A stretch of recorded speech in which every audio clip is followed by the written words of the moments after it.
Now to yet another Supreme Court hearing in April that could slow down Donald Trump's January 6th trial in D.C. 9 days before the immunity hearing, justices will hear arguments related to Trump's charges of conspiracy to obstruct an official proceeding and obstruction of an attempt to obstruct an official proceeding on January 6th.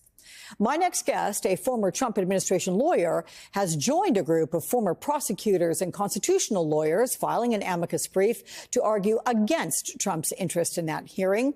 And Ty Cobb joins me right now. He is former Trump White House counsel and former assistant U.S. attorney for the District of Maryland. Ty, welcome to the broadcast. It's good to talk with you. Let me get to some details here, sir, because Trump is not named in this case that's set for April 16th. But why do you feel compelled to join this brief? And what is the point that you want to drive home to the Supreme Court? So nice to be with you, Alex. The point of this brief and the importance of this case is to help shape the law as it pertains to obstruction of official proceedings.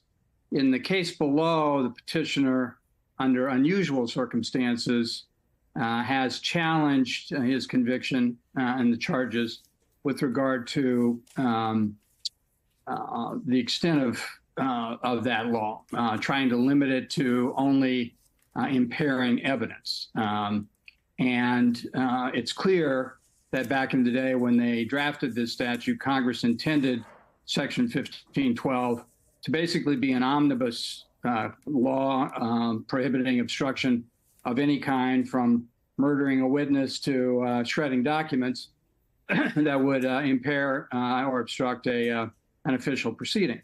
The purpose of the brief here is to make sure that the court gives the full force and effect of that statute to the conduct underlying much of the January 6th activity, which did obstruct the official proceeding of the congressional proceeding that was underway with regard to the ballots. Certification of the election. Okay. Thank you for that explanation Sure. there. So, Ty, you worked with the Trump White House for almost a year. You Yes. were there for almost a year, rather, when you were brought in to manage the matters related to the Mueller investigation. And you've said that you were directly in touch with Trump on a daily basis. Can you give me a sense of what you think his mindset is as he is trying to navigate his current legal challenges? I can try. He has so many that he's probably not able to give any particular one, the degree of concentration that he would like.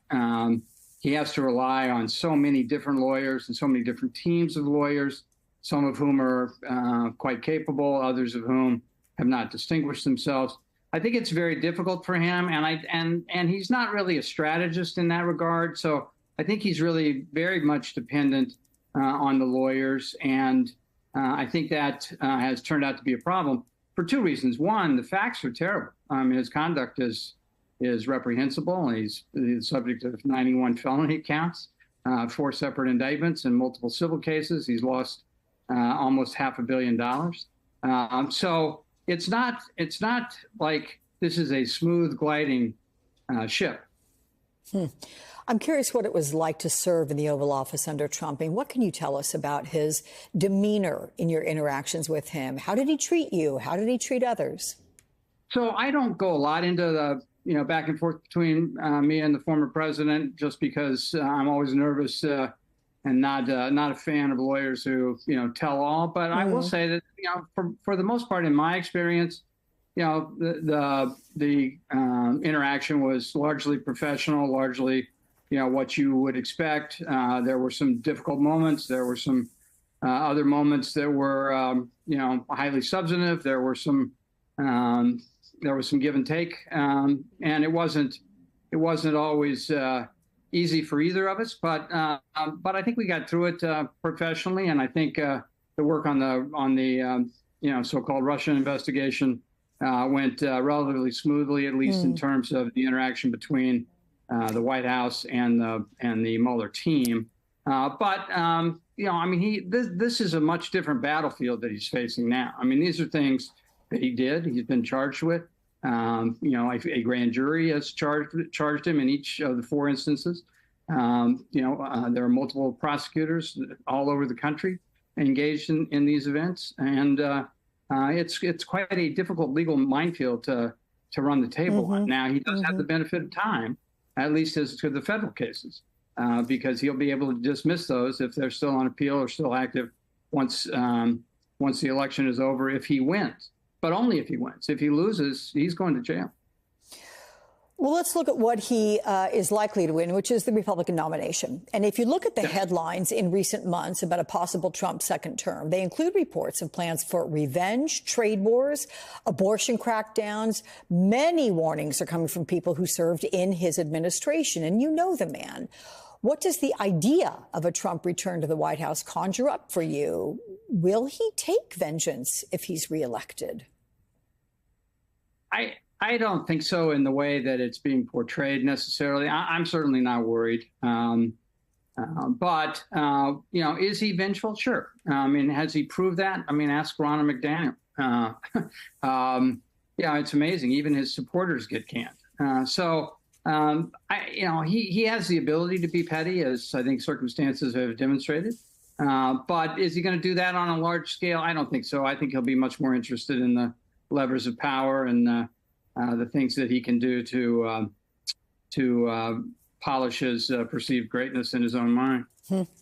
One of the immediate hurdles he faces is coughing up cash for a bond in the $454 million judgment against him in the New York civil trial. Let's take a listen to his lawyer, Alina Habba. Here it is.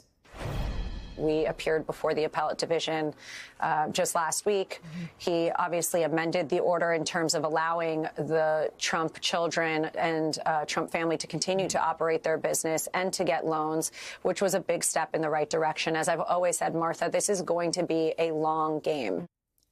What is your assessment, Ty, of how Habba has handled this case and the vulnerabilities that come with this financial pickle that Trump has found himself in? Well, I think that her lawyering skills, have been probably appropriately assessed by most commentators. She had great difficulty in the E. Jean Carroll case, getting simple documents into evidence, getting questions asked and answered, notwithstanding the efforts to assist her by the judge in the $400+ million case overseen by Judge Engoron. She was quite disrespectful. One of her clients, she represented both Weisselberg and Trump, and Weisselberg was pled guilty to perjury in that case subsequently. So I think you see some pretty extreme danger down the road for her, I think, in terms of the ability to continue on the federal court stage or the high profile stage. But at the same time, I think it's also important to understand that, I don't think the president expected to win either of those cases. And while he was critical of Mr. Tacopina in the case that he only lost $5 million in, Alina Habba lost him $87 million. So I think that's a pretty good measuring stick. And I think she just has to learn some simple foundational evidentiary stuff and courtroom procedure. And most importantly, she has to learn how to respect the judges because that was sorely lacking in both cases. Yeah, I think that has been stated many a time. Ty Cobb, it's very good to speak with you. I'll look forward to doing so again. Thank you so much. Thank you, Alex.